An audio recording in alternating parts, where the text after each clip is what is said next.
दोस्तों इस वीडियो में हम डिस्कस करने वाले हैं निफ्टी बैंक निफ्टी कल 21 जनवरी यानी कि मंगलवार को किस साइड मोमेंटम कर सकते हैं, कौन से लेवल पे अपॉर्चुनिटी मिल सकती है, उसके पीछे का लॉजिक क्या है। साथ में ऑप्शन चेन एनालिसिस भी करेंगे ताकि कल के लिए मार्केट के क्रूशियल लेवल हमको पता लग जाए। तो दोस्तों वीडियो को एंड तक देखिएगा ताकि काफी कुछ आपको नया सीखने को मिले। चलिए दोस्तों शुरू करते हैं। बैंक निफ्टी का हमने चार्ट ओपन किया है, 15 मिनट का टाइम फ्रेम है जो कि इंट्राडे के लिए बेस्ट होता है। लास्ट ट्रेडिंग वीडियो में दोस्तों हमने जैसे डिस्कस किया था मार्केट बिल्कुल वैसे ही चली। रिकवरी का तो हम पहले ही सोच रहे थे, एक दिन के टाइम फ्रेम में मैंने आपको बताया था कि अगर डब्ल्यू पैटर्न बन जाता है तो एक अच्छा मोमेंटम आ सकता है मार्केट में। पोजिशनली भी बैंक निफ्टी 2-3 हजार मूव कर सकती है। ग्लोबल मार्केट भी बुलिश थी, तो ये जो मोमेंटम आया है आज अच्छा तेजी वाला मोमेंटम था और ऐसा नहीं कि खड़ा खड़ा भागी है मार्केट, बिल्कुल मौके दिए हैं और ये हमने कल ही प्लानिंग किया था कि आ सकता है तेजी वाला मूव। अब आज हमने क्या किया, जिसने दोस्तों वीडियो, जो लोग वीडियो देखते हैं ना वही कुछ सीख सकते हैं भाई। जो लोग कॉल टिप्स के भरोसे बैठे रहते हैं उनकी तो एक ही बात होती है, अरे ये चीज रेंज में नहीं थी, अरे इसका पहले नहीं बताया, अरे 20 पॉइंट आगे थी 20 पॉइंट पीछे थी, उनकी यही बातें होती हैं। कल मैंने आपके सामने सिंपल एनालिसिस किया था भाई, हमारा पहला रेजिस्टेंस ये है, ऊपर मार्केट के पास स्पेस है। और जब मार्केट के पास स्पेस होता है ना भाई, नीचे स्पेस क्यों नहीं था, क्योंकि यहां पे नजदीक सपोर्ट था। ऊपर मार्केट के पास स्पेस था, यहां तक मार्केट में जाने का स्पेस था। जब स्पेस मार्केट के पास होता है तो मैंने आपको ये बोला था अगर मार्केट गैप अप खुले जाने देना है, 1-2 घंटा इंतजार कीजिए भाई, आपको बताएगी कि मार्केट कहां जा सकते हैं। आज सिंपल मार्केट गैप अप खुली, मार्केट ने स्ट्रेंथ दिखाई, हम पहला मोड यानी कि पहले स्विंग का इंतजार कर रहे थे।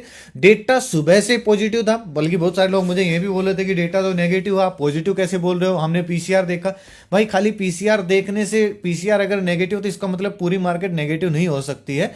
फिर अगर इसी से आप डेटा कैलकुलेट कर लोगे तो जो लोग आज आए हैं मार्केट में, पीसीआर हर जगह अवेलेबल है, उसको देख के कोई भी ये सोच जाएगा, देख लेगा कि डेटा पॉजिटिव है नेगेटिव। फिर भाई एक्सपीरियंस का और फिर एक दिन आए ट्रेडर के बीच में फर्क क्या हो गया, फिर तो आप वीडियो ही देखने नहीं आए। यही चीजें मैं आपको सिखाने की कोशिश करता हूं, खाली एक चीज पे निर्भर मत रहिए।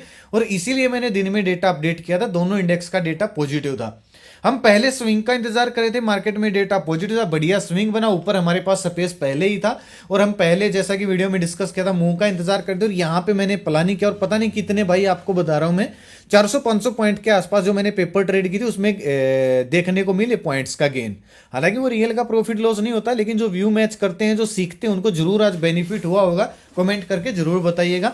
अब ना कल देखते हैं कहां पे मोमेंटम हो सकता है, क्या क्या हमने डिस्कस किया था वो भी देखेंगे। क्लोजिंग दोस्तों बैंक निफ्टी की 49,350 पे आई, बहुत स्ट्रॉन्ग क्लोजिंग है। हालांकि स्टॉक वाइज आज इतनी अच्छी रैली नहीं थी जितनी इंडेक्स वाइज रैली थी।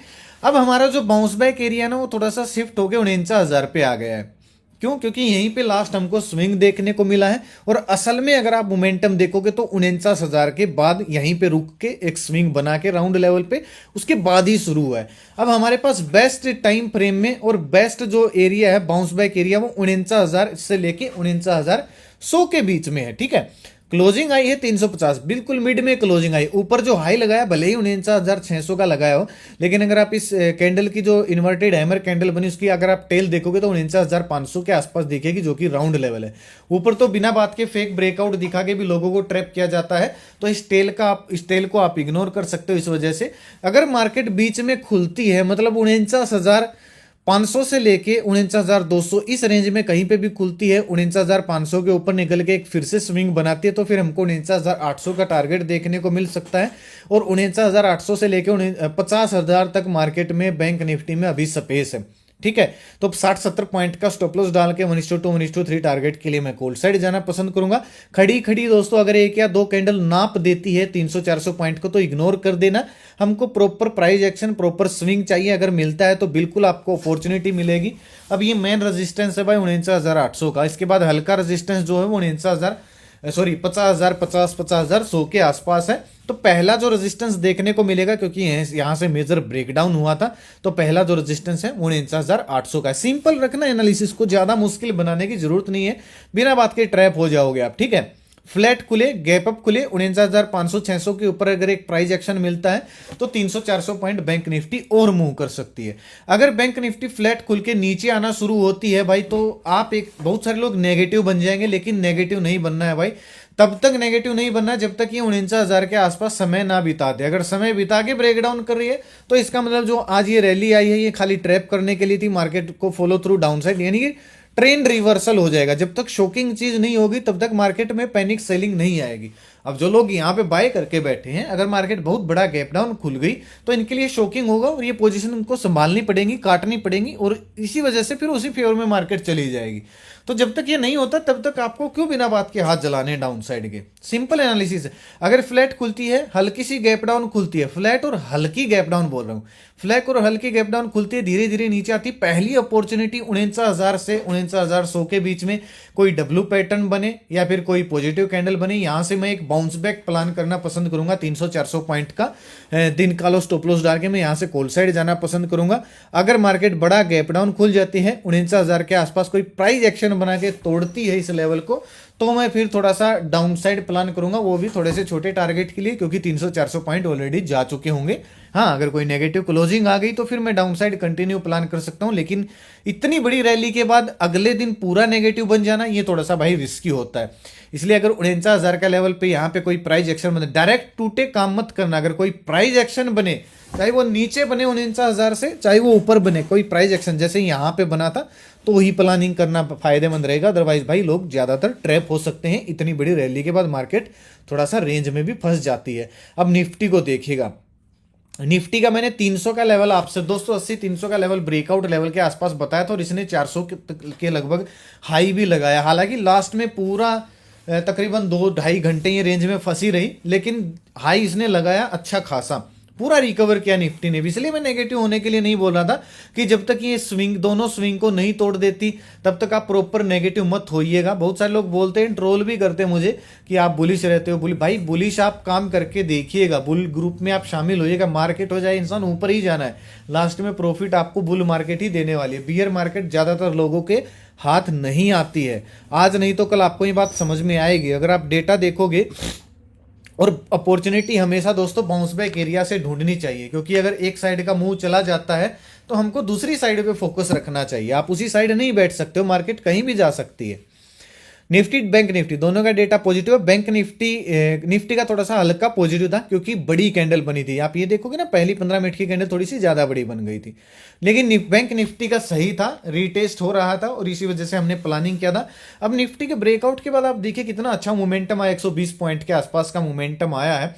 बैंक निफ्टी में मैंने यहाँ पे ट्राई किया था, और इसने भाई हाई बताता हूं मैं, इस स्ट्राइक प्राइस ने 49,800 कितनी था, 48,900 की जो स्ट्राइक प्राइस थी।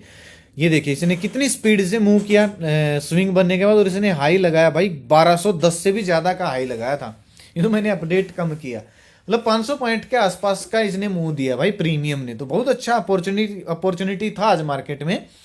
और एफआई आज फिर से सेलिंग करके गए, डीआई आज फिर से बाइंग करके गए। ये पता नहीं कब तक चलेगा भाई ये। मैं तो थक गया हूँ एफआईज को लाल रंग में देखते देखते। ये चैनल है दोस्तों, आप जाके ज्वाइन कर सकते हो। वीडियो के डिस्क्रिप्शन में आपको लिंक मिलेगा, नहीं तो कमेंट में पिन कर दूंगा ओरिजिनल चैनल का लिंक। यहाँ पे आपको डेटा मिलेगा, क्या कुछ है, इंपोर्टेंट लेवल मिलेंगे, चार्ट मिलेंगे, काफी सीखने को चीजें मिलेंगी। कॉल टिप्स के लिए भाई ये ग्रुप नहीं है, प्लीज कॉल टिप्स के लिए इसको ज्वाइन मत करना, लिंक से ज्वाइन करना, क्योंकि इस लोगों से, इस नाम से बहुत सारे फ्रॉड चैनल है। कोई कुछ बेच रहा है, कोई क्रिप्टो बेच रहा है, कोई इन्वेस्टमेंट प्लान बेच रहा है। देखिए भाई, ना मेरा कोई पेड ग्रुप है, ना मेरा कोई व्हाट्सअप ग्रुप है, ना मेरा कोई इन्वेस्टमेंट प्लान है, मैं कॉल टिप्स एडवाइस देता हूँ। प्लीज मेरे नाम से भाई किसी को एक पैसा कॉल टिप्स के लिए ना दे, ठीक है। चलिए निफ्टी को देखिएगा आप। अब निफ्टी ने ना 344 पे क्लोजिंग दी है, तो जब तक 300 और 400 के बीच में क्या फायदा है भाई इसको हाथ लगाने का। बात को समझ रहे हो ना आप, 300 से 400 के बीच में। क्योंकि अब यहां पे देखिए आप, यहां पे मूविंग एवरेज है 50 दिन का, और यहीं से असल में 2-3 कैंडल बना के अच्छा मोमेंटम यहीं से आया। ये लेवल कौन सा है, ये लेवल है भाई 23,300 का लेवल। ऊपर कौन सा हाई लगाया, 23,400 पे। तो जब तक इस 100 पॉइंट के अंदर छेड़नी ही नहीं है भाई निफ्टी। अगर फ्लैट खुलती है, गैप अप खुलती है, गैप डाउन खुलती है 400 के ऊपर, अगर कोई प्राइस एक्शन बना दे तो हम 100-150 पॉइंट के टारगेट के लिए तकरीबन 500 पॉइंट तक कॉल साइड में प्लान करना पसंद करूंगा, 20-30 पॉइंट का स्टॉप लॉस डाल के। एक चीज मैं आपको और बता देता हूं, आपको हल्का सा रेजिस्टेंस देखने को मिलेगा 23,512, 23,500 के आसपास, ठीक है। क्यों, क्योंकि एक राउंड लेवल है, तो आपको यहां पे एक हल्का सा रेजिस्टेंस देखने को मिलेगा। उसके बाद सीधा रेजिस्टेंस 675, 700, 200 पॉइंट के ऊपर है भाई, ठीक है। और काफी दिन से निफ्टी आप देखोगे इस रेंज में फंसी हुई है। अगर आप, मैं टारगेट आपको बताऊं कैलकुलेट करके इस रेंज का, अगर डबल भी हम करेंगे, मतलब इतना भी हम प्रोजेक्ट करेंगे, तो 385 पॉइंट का टारगेट है। और इसके ऊपर अगर मैं आपको 385 पॉइंट लगा के दिखाऊं तो आपको यहाँ पे टारगेट ही 23,800 का दिख रहा है भाई। ठीक है, इस रेंज को भी अगर निफ्टी तोड़ती है तो अच्छे से स्विंग बना के, तो जब तक भाई इस रेंज के अंदर है, जो लास्ट ट्रेडिंग सेशन में रेंज बनाई 300 से 400 के बीच में निफ्टी को छेड़ना नहीं है। 400 के ऊपर निकलती है तो एक मोमेंटम हमको देखने को अपर साइड मिल सकता है, और अगर ये 300 के नीचे कोई प्राइस एक्शन बनाती है तो जितना ऊपर स्पेस है उतना नीचे स्पेस थोड़ा सा कम है भाई। तो ध्यान रखिएगा 280, 23,280, 23,300 ये लेवल के नीचे अगर कोई स्विंग बनता है तो 23,200, 23,180 इस टारगेट के लिए मैं पुट साइड जाना पसंद करूंगा। अगर गैप डाउन खुल जाती है, सीधा बड़ा गैप डाउन खुलती है 260 के आसपास, फिर दोस्तों थोड़ा सा ट्रैपिंग हो सकता है, क्योंकि ऊपर भी गैप बच जाएगा, नीचे फिर जगह जगह पे सपोर्ट है। तो फिर आपको देखना होगा किस साइड मार्केट मूव करिए। अगर down side continue price action बन रहा है तो डाउन साइड प्लानिंग होगी, अगर रिकवरी करती है तो फिर निफ्टी को इग्नोर कर देना, क्योंकि ये फिर इसी रेंज में फंस के रह जाएगी अगर बड़ा गैप डाउन खुलती है तो। बात आती है गैप अप की। अब गैप अप के लिए इंटरेस्टिंग रहेगा, आप इस रेंज को एक बार मार्क करके रखिएगा, और अगर इसके ऊपर कहीं पे भी गैप अप खुलती है तो फिर ये रेंज आपको सपोर्ट की तरह काम करती हुई दिखेगी, बाउंस बैक एरिया की तरह। यानी गैप अप खुली, इंतजार कीजिएगा थोड़ा सा नीचे आए, इस रेंज के एरिया को टच करे, फिर से अगर यहां से कोई पॉजिटिव कैंडल बनती है तो मार्केट फिर से वापस रिकवरी कर सकती है, और 480, 500, 520 हमको ये टारगेट देखने को मिल सकते हैं। लेकिन गैप अप में भाई थोड़ा सा इंतजार जरूर कीजिएगा, किस साइड मोमेंटम आ रहा है वो आपको देखना पड़ेगा, स्विंग देखना पड़ेगा। ऑप्शन चेन की अगर मैं बात करूं निफ्टी की, देखिए आपको मेन जो रेजिस्टेंस देखने को मिलेगा 23,500 पे, 61,000 बैठे मंदी वाले, 14,000 केवल तेजी वाले। तो मंदी वाले ज्यादातर, तेजी वाले बैठे हैं 23,300 पे, मंदी वाले बैठे हैं 23,500 पे। सपोर्ट 23,300 हो गया, रेजिस्टेंस हमको 23,500 देखने को मिलेगा। नेक्स्ट जो सपोर्ट है 23,200 है, उसके बाद हमको 23,100 और 23,000 हमको मेन जो बड़ा सपोर्ट है। ठीक है, लेकिन मुझे 300 और 100 ही लग रहा है। रेजिस्टेंस आपको 23,500, उसके बाद 23,600 भी है, उसके बाद 23,700 भी है। 23,500 यानी कि 200 पॉइंट है निफ्टी के पास मूव करने के लिए अभी भी। हालांकि 10 बजे के बाद देखना है भाई, ऑप्शन चेन पहले देखना नहीं है। बैंक निफ्टी का अगर आप देखोगे 49,500 मेन कांटे की टक्कर चल रही है, 70,000 मंदी वाले, 50,000 तेजी वाले। इसके ऊपर जब तक मार्केट है तेज रहेगी, 50,000 पहला टारगेट हुआ, क्योंकि 1,11,000 मंदी वाले बैठे हैं, और नीचे अगर जाती है तो 49,000 हमारे लिए बाउंस बैक एरिया यानी कि सपोर्ट रहेगा। ये तो सीधा सीधा भाई बैंक निफ्टी में ज्यादा मत्था पच्ची ऑप्शन चेन में होती नहीं है, खासकर जब तक एक्सपायरी नजदीक नहीं आ जाती। तो दोस्तों आज का वीडियो यहीं तक था। आशा करता हूँ कि आपको वीडियो पसंद आएगा तो लाइक और शेयर जरूर कीजिएगा, ताकि जरूरतमंद लोगों तक वीडियो आसानी से पहुंच जाए। अपना कीमती समय निकाल के वीडियो देखने के लिए बहुत बहुत धन्यवाद। भगवान करे आपका दिन शुभ रहे। मिलते हैं कल एक नए वीडियो के साथ, तब तक के लिए बाय बाय। जय माता दी, जय हिंद।